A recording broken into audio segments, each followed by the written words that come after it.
여러분 안녕하십니까? 미국은 들어라 시민행동 38번째 순서입니다. 여러분, 저희가 지난주에 이어서 전 세계적으로 평화의 깃발을 흔들고 있음에도 불구하고 한미의 양국은 사실상 전쟁 연습입니다. 그 연습을 지금 행하고 있습니다. 게다가 정말 터무니없게도 방위비 분담금이라는 이런 문제를 저희에게 강요하고 또 굴욕적으로 대한민국 정부가 또 그것을 받아들이는 이런 상황을 맞고 있습니다.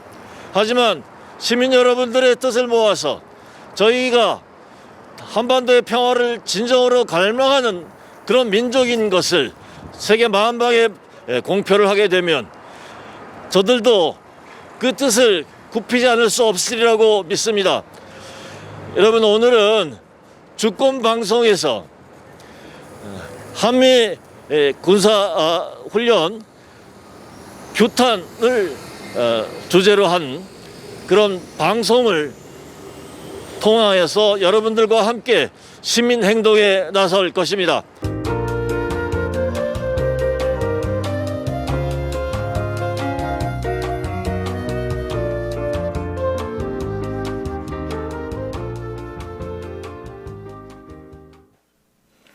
네, 안녕하십니까. 한미전쟁훈련 강행규탄 긴급 시국토론 사회를 맡은 김맹구라고 합니다. 소개를 한 번씩 부탁드리겠습니다. 네, 안녕하세요. 통일의 길 공동대표 조원호입니다. 네, 주권연구소 이형구 연구원입니다. 네, 한국대학생 진보연합회원 양희원이라고 합니다. 네, 반갑습니다.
네, 다들 다 예. 참여하셨죠?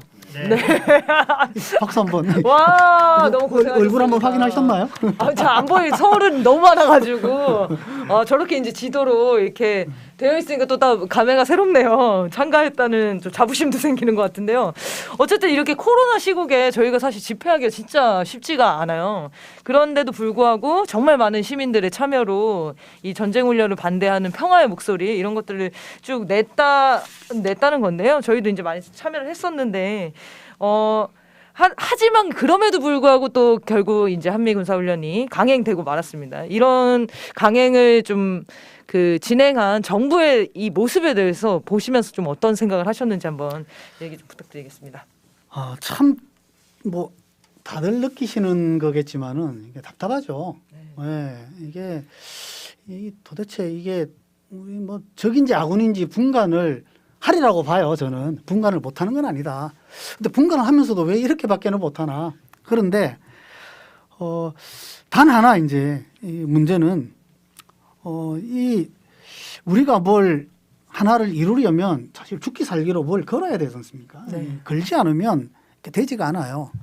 근데 이제 뭘 걸 거냐? 문재인 대통령이 정권을 걸어야죠. 네. 이게 되려면 저는 이 지금 문재인 정권을 걸어야 된다. 그래야지만 이게 정말 이 당당한 대한민국도 있고 자주적인 대한민국도 있고 평화로운 남북도 있고 그다음에 공동선언도 그야말로 거기서 저기 할 수 있다. 이게 근데 지금 보면은 사실은 대한민국이 미국에 비하면 이게 이제 봉건 시대의 이 노비 같은 존재지 이게 이게 무슨 이 그 슬림과 우호를 다짐하는 이 동맹이고 이게 형제 국가입니까? 아니잖아요. 네. 이게 놀부 같은 미국에게 이렇게 계속 딸려갈 것이 아니라 우리 정말 촛불 시민 이 정부가 촛불 정부 촛불 시민 때문에 촛불 혁명 때문에 정부가 만들어졌으면 이게 믿고 기댈 거는 촛불 시민밖에 없잖아요. 촛불 시민 조금 흔들린다 치면 오히려 설득하고 제안하고 해서 이것이 필요하다. 그래야지만 앞으로 우리가 이런 시대로 나아갈 수 있다라고 좀 당당하게 얘기하고 한번 붙어봐야 되는 거죠. 네. 아니 죽을 때 죽더라도 한번 붙고 죽어야지. 이렇게 찍소리도 못하고 죽는 거 너무 억울하잖아요. 너무 우리가. 한마디도 안 하니까. 네. 그래서 좀 그렇게 좀 한번 붙자. 그리고 핏줄하고 그만 싸우고 네. 핏줄 아닌 놈하고 제대로 한번 붙어보자. 좀 그렇게 좀 생각을 합니다. 네, 사실 이제 국민들의 여론이나 이런 거 봤을 때는 되게 압도적이에요. 그러니까 전쟁을 반대하는 그런 평화의 목소리가 당연히 압도적인데 이런 국민들의 목소리를 믿고 판단을 하면 되는데 정부의 모습이 굉장히 아쉽고 실망스럽죠. 전쟁 훈련 이제 하루 전날에 그동안 이제 논란이었던 방위비 분담금 타결이 됐다라는 소식이었죠. 지금 역사상 최대 규모라고 하죠. 13.9%가 인상이 됐는데 그래서 이거를 반대하는 투쟁을 또 우리 대진현 학생들이 2년 전에 그 미대사관 절을 넘으면서 투쟁을 했었는데 요 그 2년 후에 이 방위비 분담금이 이제 타결이 된 소식을 듣고 전반적으로 좀 어떤 반응이었나요? 이게 정말이지 참담한 심정입니다. 트럼프 행정부의 방위비 분담금 5배 인상 압력이 있었는데 근데 그때부터 이제 지금까지 국민들께서 매우 분노를 하시면서 미국에 맞서서 자주적인 외교를 하라라는 요구를 했는데 이에 대한 배신이기도 하고요. 또 굴욕적인 협상의 결과물 아니겠는가 하는 생각이 듭니다. 이제 2025년까지 그러니까 5년짜리 세트 계약을 하게 된 건데 세트 계약. 그렇죠. 25년까지 우리 국방비 증가율에 맞춰서 방위 분담금도 늘린다. 이게 또 아주 굴욕적인 대목이라고 생각을 합니다. 2025년까지 도합 올해 포함해서요. 도합 7조 9천억 원. 그냥 5배 인상했을 때랑 똑같은 거 아닙니까? 그러면? 다를 게 없는 거죠, 정말. 이게 더 많이 나는 것 같은데요? 그죠. 그러니까 이게 8조 원이라는 게 정말 상상도 하기 힘든 액수잖아요. 근데 이런 액수를 지금 미국에게 상납하게 된 상황이 되었다라는 점에서 이게 어떻게 주권 국가의 모습일 수 있을까? 이제 바이든 정부가 대북 정책에 대한 입장을 아직 정확하게 내지 않은 상황이죠. 그거에 대해서 밝히는 장이 될 것이다라는 보도가 좀 이어지고 있는데 바이든 정부도 아직 밝히지 않은 대북 정책의 방향 이영구 상임연구원께서 한번 추측해 보시는 걸로 뭐 어려운 건 아니니까요.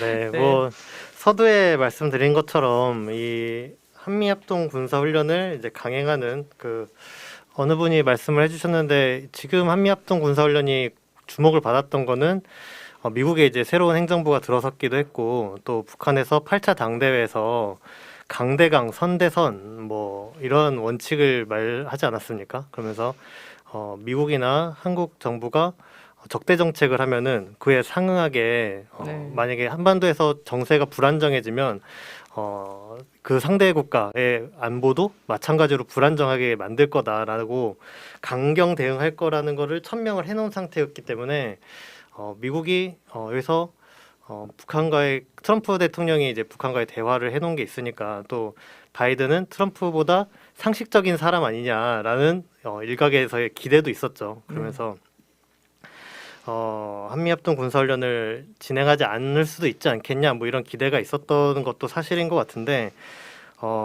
이런 훈련을 이제 강행했다는 것 자체가 바이든 행정부가 어떤 방향으로 대북 정책을 할 건지를 보여주는 단면이지 않나라고 생각할 수 있겠고 또 최근에 보면은 미국에서 북한 인권 문제를 계속 이야기를 하고 있어요. 그래서 아까 말씀해주신 토니 블링컨 미 국무장관도 뭐 유엔 인권 이사회에 가서 뭐 북한 인권 결의안을 뭐 지지해달라라고 촉구한다던가 문재인 정부가 뭐 북한 인권에 대해서 무심한 것 같다. 그래서 뭐 이거에 대해서 뭐 실망스럽다. 뭐 이런 식의 목소리도 냈단 말입니다. 그런데서 북한 인권 하면은 또 미국이 북한을 정치적으로 공격할 때 쓰는 주요 레파토리인 걸 봤을 때 이제 바이든 행정부의 대북 정책은 적대 정책으로 가닥을 잡은 것 같다라는 거고, 그래서 미국이 대북 적대 정책을 펴다가는 북한이 반발을 할 게 확실하고, 북한이 반발을 하면은 이거를 감당하지 못하리라는 거를 알 것 같아요. 이거를 모를 수가 없고, 그렇게 했는데도 지금 결정적으로는 미국이 그래도 대북 적대 정책을 한다고 결정한 상태란 말입니다. 그러면은 이 상황에서 미국이 그럼 북한이랑 상대하기 위해서는 특단의 조치 같은 게 있었어야 했다고 생각이 들어요. 그 특단의 조치가 여러 가지로 이제 지금 펼쳐지고 있는 것 같은데, 그게 미사일 요소를 추가로 배치를 하는 거든, 쿼드에 한국을 가입시키려고 하는 모습. 지금 국무장관과 국방장관이 방한을 하면은 쿼드 가입 이야기를 할 거다, 이런 이야기가 나오고 있는데, 그런 모습들. 그리고 이 둘이 또 방문했을 때 우리나라에 요구할 거라고 예상되는 조치 중에 하나는 한미일이 연례 훈련을 하자, 뭐 이런 걸 요구할 거다, 이런 보도도 있었습니다. 이런 것들을 이제 하려는 데서 미국이 수세에 몰려 있는 상황에서 어떻게든 이 수세 국면을 돌리기 위해서는 미국뿐만 아니라 한국의 적극적인 협조가 필요한 건 거죠. 그런 데서 상당히 무리한 요구까지도 들이밀 수 있겠다라고 예상이 되는 상태고, 현 정부가 이제 해야 할 일, 정말 이제 한 1년밖에 남지 않았지만 이 늦게서라도 꼭 해야 할 일이 무엇이라고 생각하시는지 듣도록 하겠습니다. 그 민주주의는 결국 촛불 정신, 민주주의는 통일 정신이다, 평화 정신이다. 아까 제가 말씀을 드렸는데, 현 정부도 마찬가지로 우리 옛날에 우리가 어병이 나라를 구했듯이 지금도 우리 촛불 시민이 민주주의를 구하고 통일을 구하듯이 지금 우리 시민들을 믿고 그렇게 나가야 된다. 그래서 중립외교를 하고 줄서기 하지 말고 우리 민족의 이익을 앞세운 줄서기를 하자. 그리고 내가 이렇게 나가겠으니 우리 국민들 함께 갑시다. 손을 내밀어야 된다. 그래서 우리 당당한 대한민국 선포하고 우리 만드는 데 같이 갑시다. 네.